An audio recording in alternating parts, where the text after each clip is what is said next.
Et donc fin de l'histoire, j'ai perdu 8 points quoi. Dur. Ouais. D'ailleurs, tu connais notre dernière nouveauté dans les bacs? Bah non, mais tu vas me dire ça.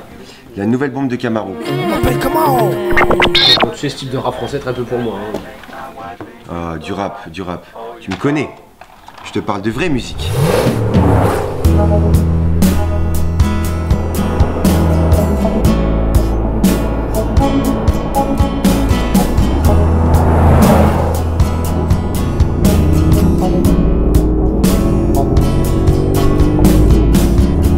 La Chevrolet Camaro n'a pas eu besoin de se transformer en Autobot pour détrôner la Ford Mustang au niveau des ventes aux États-Unis.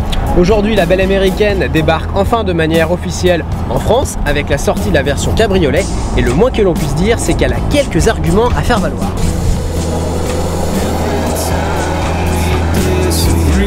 Depuis 1967, la Camaro a traversé les âges, les crises, mais elle nous revient plus belle que jamais. Cette 5e génération est donc un succès, et c'est logique, elle incarne si bien cette force tranquille qui caractérise les muscle cars. À son volant, la première chose que l'on a envie de faire, c'est de prendre du plaisir, tout simplement.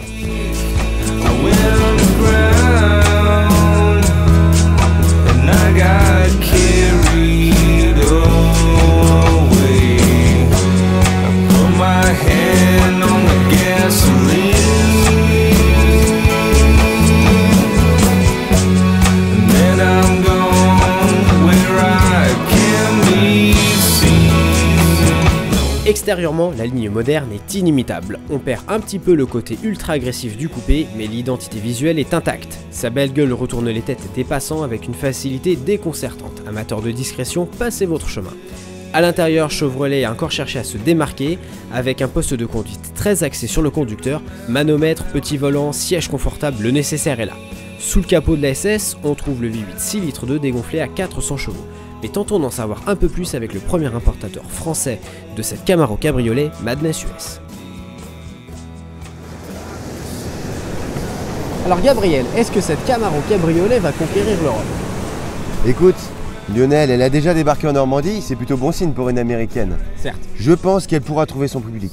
Alors justement, entre une 370Z, qui est certes une 2 places, mais qui est affichée à un peu plus de 43 000 €, et une M3 qui est quand même la gamme au-dessus à 83 000 €, est-ce que tu penses vraiment qu'elle va réussir à toucher sa cible?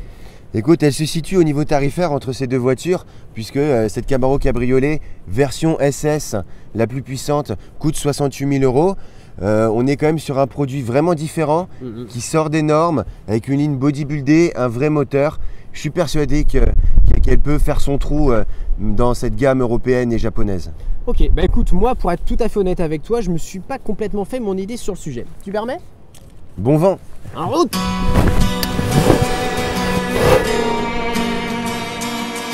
Malgré son côté démonstratif, la Camaro cabriolet ne demande pas à être brusquée. Son moteur est volontaire et le châssis est un peu plus précis que celui de la Mustang. La boîte automatique est toutefois assez lente et en conduite très agressive, le poids du train avant calme toute ardeur prolongée. Pour résumer, le comportement est sain, sécurisant et il est tout à fait indiqué pour la conduite soutenue. À l'aise en ville malgré les dimensions, la Camaro montre une polyvalence insoupçonnée. L'américaine semble enfin s'européaniser. En tout cas, malgré ses petits défauts cosmétiques, elle distille un grand plaisir de conduite et c'est bien là l'essentiel. Finalement, le succès de cette Chevrolet Camaro résidera dans sa capacité à charmer les amateurs de sensations fortes qui sont prêts à payer un tarif conséquent pour pouvoir se démarquer et qui, accessoirement, ne seront pas trop exigeants au sujet des finitions et du comportement. Mais ça reste quand même une magnifique machine. Reste à savoir à quel tarif Chevrolet la commercialisera dans le réseau officiel. Pour terminer, et pour rester en toute objectivité, je dirais que moi personnellement, je suis trop love de son boule. Donne-moi ton cœur, baby, ton corps, baby. Donne-moi ton bon vieux femme, ton rock, baby, ta soul, baby. Stop, Éloi. On avait dit de la vraie musique, non? Oh, ça me traverse les chines.